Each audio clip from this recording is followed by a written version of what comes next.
appelé à l'instant même pour nous dire qu'ils réfléchissent à nous rejoindre. C'est une première parce qu'on a tous un intérêt collectif aujourd'hui. Tous les syndicats que vous avez autour de vous, au niveau du groupe, ont toujours accompagné les changements pour trouver des solutions individuelles. Aujourd'hui, à la Genève, nous ne sommes pas dans un schéma classique. Aujourd'hui, c'est-à-dire demain, dans un an, on va se retrouver avec un potentiel des gens qui seront licenciés. Puisque aujourd'hui, c'est ce qui est annoncé, ça se fait en deux phases et on est en plan social aujourd'hui. Donc, on parle souvent de D'aulnay, qui est une catastrophe, mais la Genève est aussi sinistrée, et je dirais c'est l'usine la plus sinistrée du groupe depuis 8 ans. 12 850 au mois de mars 2005, 5 600 aujourd'hui, 4 002 dans un an. Donc aujourd'hui, c'est historique, il y a une unité, les gens sont soucieux, sont solidaires, et de voir autant de monde, autant de salariés sortir pour se tenir au courant et montrer leur mécontentement, c'est vraiment une première. Et ce qui prouve bien, c'est que les gens ont peur de demain. Combien de salariés à peu près aujourd'hui, sur ce qu'on a pu voir, un peu plus de 1000. Entre 1000 et 1002, on peut estimer le nombre de salariés qui est venu. Sachant qu'aujourd'hui, on n'a pas contacté toutes les équipes. Hein. Il n'y avait que l'équipe du matin et des gens de Normal. L'équipe de nuit n'a pas pu venir, ils ont fini tôt ce matin. L'équipe d'après-midi n'est pas encore arrivée. Nous ne pouvions pas rassembler tout le monde. L'objectif, c'était d'avoir un symbole. Aujourd'hui, le symbolique, c'était de faire sortir la Genève. C'est une première. Les gens ne sortaient pas. On n'est pas un site au niveau de la culture où les gens sortent. Donc, c'est une grande satisfaction. En plus, autour de nous, nous avions les équipementiers qui sont venus nous rejoindre parce que notre combat, notre avenir, l'avenir de Rennes, c'est l'avenir de tous les équipementiers qui restent. Je dis bien qui restent parce que certains ont bien évolué, même si certains ont transféré leur activité sur d'autres secteurs d'activité, comme le ferroviaire, comme plein au niveau de l'industrie. Donc aujourd'hui, c'est le début. Le prochain rendez-vous, c'est le 25 juillet à Paris. C'est là que tout se joue. Et surtout, il va falloir qu'on ait une réponse rapide de savoir quel véhicule on aura et quand. N'oublions pas qu'à la Genève, on a une deuxième échéance qui est hyper importante, c'est le 31 octobre. Parce que le 31 octobre, les projets d'alliance et les projets industriels entre General Motors et PSA doivent aboutir. Rennes-la Genève, pour notre segment D, est vraiment très concerné. Si le 31 octobre, il n'y a pas de projet qui puisse tirer de l'emploi pour Rennes, après 2016, on sera en grosse difficulté. Mais d'ores et déjà, nous pouvons estimer que les années 2013 à 2015, Rennes-la Genève va vivre des journées de chômage à répétition. Notre segment est sinistré et hélas, les salariés vont subir du chômage à répétition.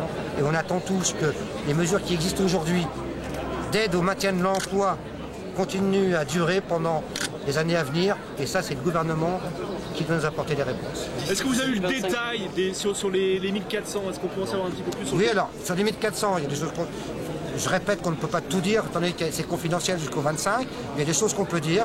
Donc il y a 1219 personnes qui sont concernées, ce sont les gens qui sont liés à la production, et 181 personnes qui sont à la recherche et développement, c'est-à-dire c'est ceux qui travaillent sur les projets de demain. Hein. Donc c'est quand même important, 180 personnes.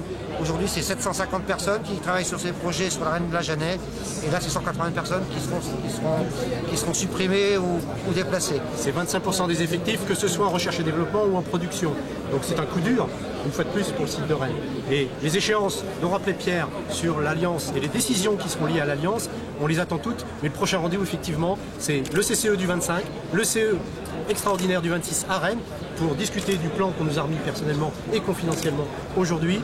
Et le 31, effectivement, qu'adviendra de l'avenir du site de Rennes si une décision n'était pas dans le sens de l'Alliance et des groupes de travail. Donc on maintient effectivement que Rennes est une pépite pour le site PS, pour PSA en général, de par ses compétences.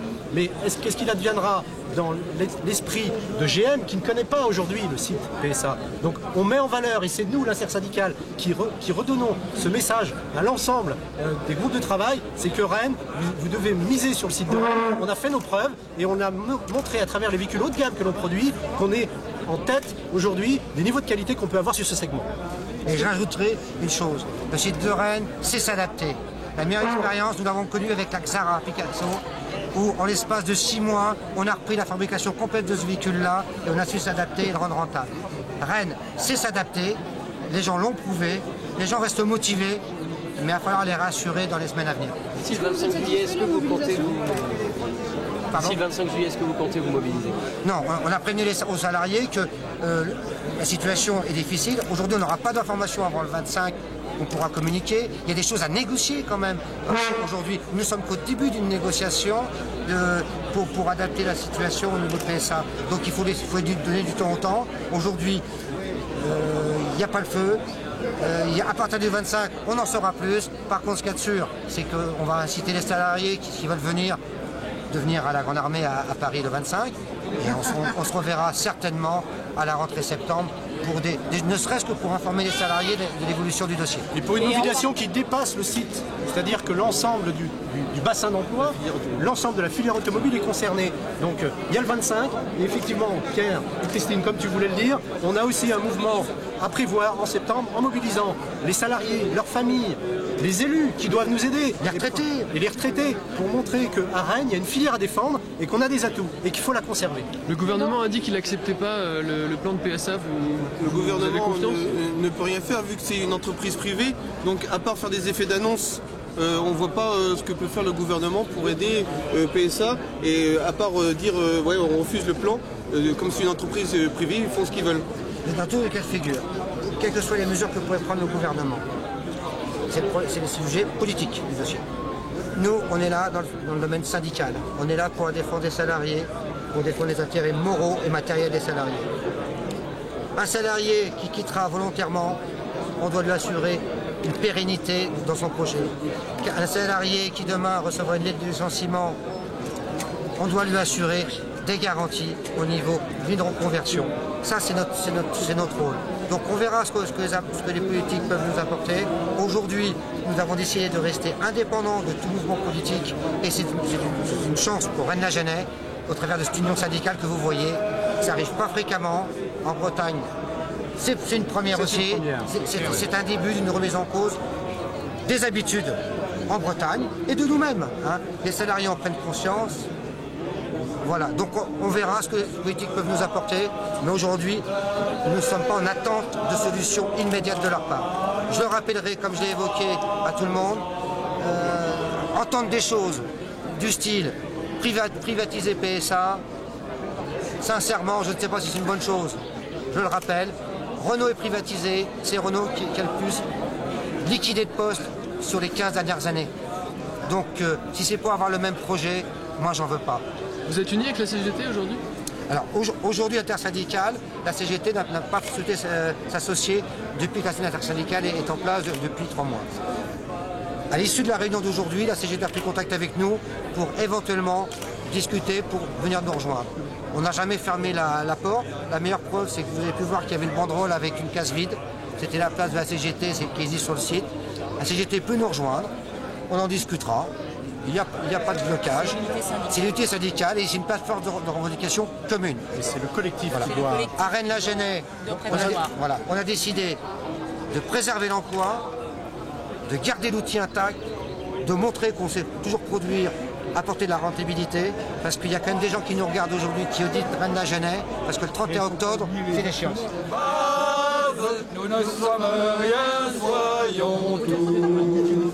C'est la lutte finale. Groupons-nous l'international sera le genre humain. C'est la lutte finale. Groupons-nous et demain l'international sera le genre humain. Il n'y a pas les couplets là après. Alors là vraiment.